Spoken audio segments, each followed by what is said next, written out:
Je rok 2025 a ja som po 5. krát účastná projektu Predveď svoj talent. Je to projekt, ktorý je určený pre decká a mladých ľudí z centier pre rodiny s deťmi. Aby ste tomu rozumeli, to sú tie bývalé detské domovy a zastrešuje ho Prvá stavebná sporiteľňa. Predveď svoj talent logicky znamená, že decká majú prísť, ale mladí ľudia majú prísť a majú nám ukázať, v čom sú dobrí. No a každý rok je to pecka. A prečo je to pecka? Je to pecka preto, lebo prídu mladí ľudia, u ktorých by ste si povedali, tak určite sú životom skúšaní, hrozné veci sa im stali, nikto sa im poriadne nevenuje. A každý rok sa presvedčíme, že v rámci možností naozaj dostávajú maximálnu podporu zo strany štátu. A teraz vôbec nebudem chváliť štát, pretože štát je veľmi imaginárna veličina, ale budem chváliť učiteľov, pedagógov, výchovných pracovníkov, riaditeľov a všetkých ľudí, ktorí sa točia okolo sociálnych služieb a teda okolo mladých ľudí a detí, ktoré nemôžu vyrastať vo svojom prirodzenom prostredí. Takže aj tento rok som sa presvedčila o tom, že je tam kopec talentov a bolo by veľmi nemúdre, keby sme im nevenovali pozornosť. Bola by to veľká chyba a veľká škoda.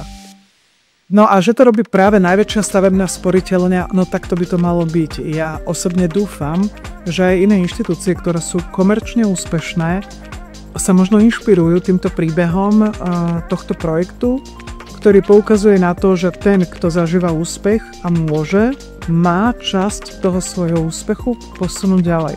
Najlepšie tam, kde možno nie je toľko toho komerčného zázemia alebo komerčne úspešných činností.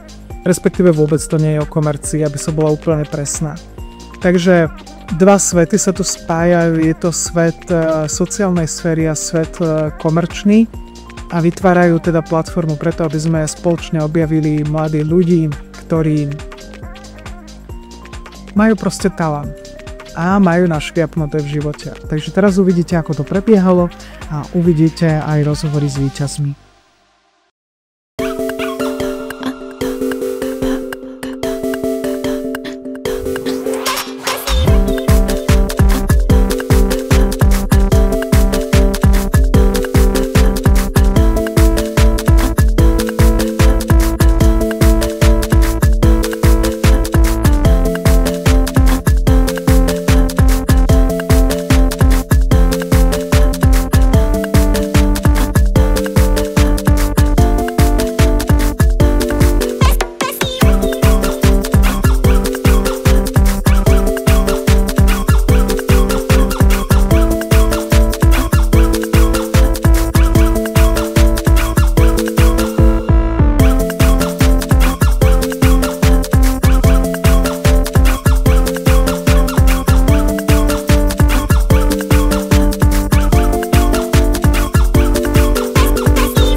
toto je Jožko.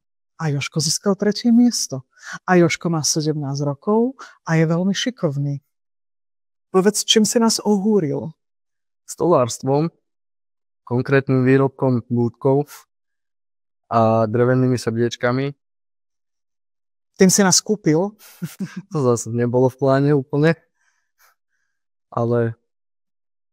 Ako si sa tu cítil dnes? Veľmi dobre, na to, že som tu prvýkrát, tak akože som veľmi prekvapený a veľmi vďačný za to, že niečo takéto v podstate sa zorganizovalo a dostali sme možnosť ukázať, predviesť svoj talent aj do sveta, nielen medzi svojim kolektívom.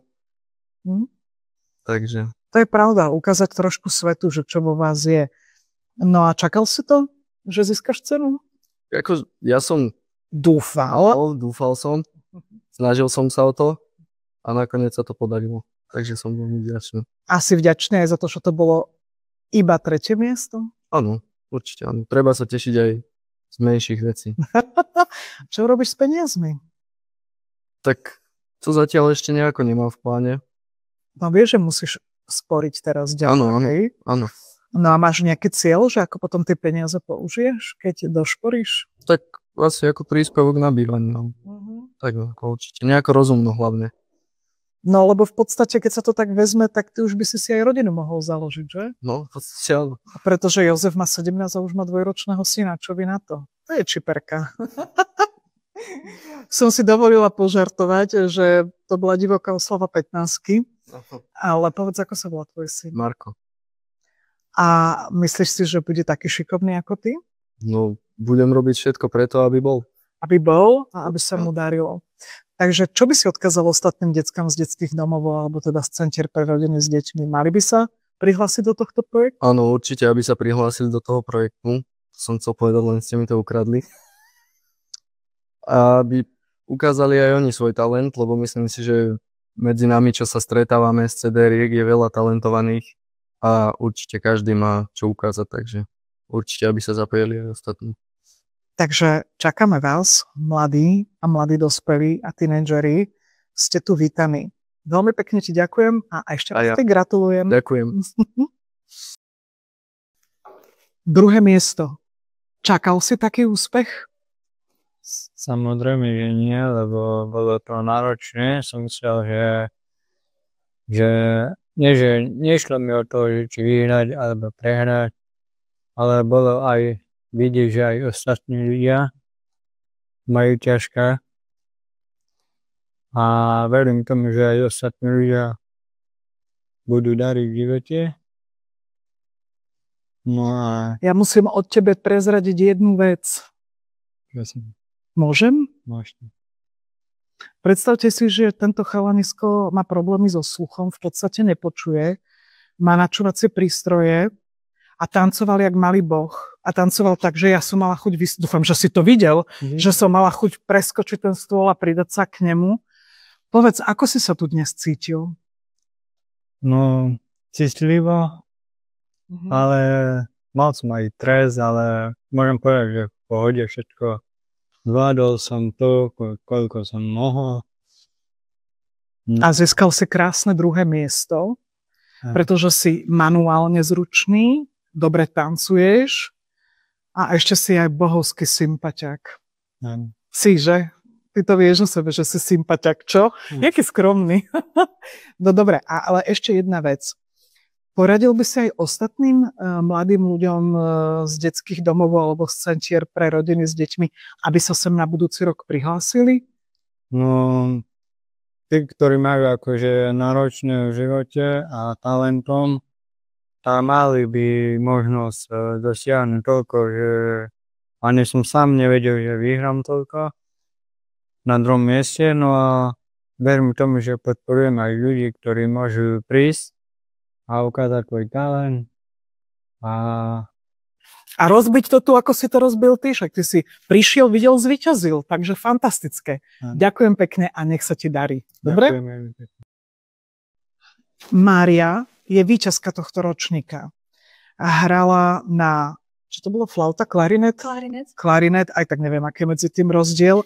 Ale čo je podstatné, ty si tu bola minulý rok a tento rok si prišla a zrazu to vypálilo úplne inak. Čomu to pripisuješ?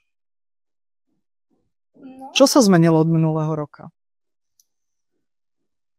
no, Bola si odvážnejšia? myslím, že áno, že asi to bolo také, že moje motto je totiž sa nikdy nevzdávať.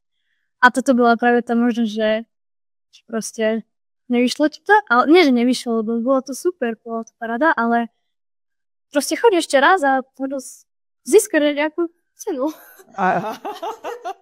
No ty si získala hneď prvé miesto, čo je obdivuhodné, ale bola si podľa môjho názoru aj oveľa otvorenejšia, keď si rozprávala o svojom osobnom príbehu. Že ja som sa inšpirovala tým minulým rokom, že viac deti tam hovorilo o tom svojom živote. Ja nie som ten typ, že by až tak rozprávala o sebe, ale som zistila, že ono je to aj dobre rozprávať aj o svojom živote. Že tým, že ja chcem aj to hudbou povedať niečo o sebe, tak prečo aj takúto formu rozprávania nepovedať tiež, že ako to celé prebiehalo, že a hudba už by iba dala tam Taký čuk záverečný. esenciu. A aký sme boli? Dobre sme sa o vás starali, pekne sme vás viedli tou súťažou. No super, akože tým, že ja som si prešla nejakými súťažami a to mi bolo také napätie, ticho a také, že všetci sú tam také veľkí, ja neviem čo, ale tu na to mi prišlo, že sme všetci na jednej ako keby lodi v rovni, ale neviem, asi nie, ale V rovnováhe. v rovnováhe, presne, a že taká sloboda, myslím, že aj preto som sa odhodlala viac rozprávať o svojom živote, pretože som vedela, že to nás sa tu pochopí, že tu podpora, že aj keby som, čo sa stalo, že som sa tam trošku zasekla a tak, som nemohla potom už rozprávať, ale by ste ma ďalej viedli k tomu, že on sa poď, že taká, jak rodina mi to prišlo a to bolo úplne úžasné. Veľmi sa teším, že vyhodnocuješ to bezpečie, ktoré vám tu vytvárame, lebo naozaj chceme, aby ste vedeli, že sa oplatí v živote sa snažiť. A teda ten tvoj talent je úžasný, takže ako naložíš s tou cenou? 1800 eur zase nie je málo, čo? Na účte, no? Budeš sporiť? Určite. Ja tým, že chodím aj do práce, že učím popri škole a presne to je ten môj cieľ a sen, že mať to vlastné bývanie osamostatnica, tak určite tie peniaze a budem tam ďalej vkladať, nech sa to tam sporí a postupným časom verím v to, že bude taký vklad na hypotéku. Stavebný úver. Tak, tuto to vidíte, mladí ľudia, že netreba všetko rozflákať, čo získate, zarobíte, dostanete, ale že treba trošičku rozmýšľať aj nad tým, že sa dajú tie peniaze zužitkovať inak. Áno. Ďakujem ti veľmi pekne a ešte raz ti gratulujem, dievča.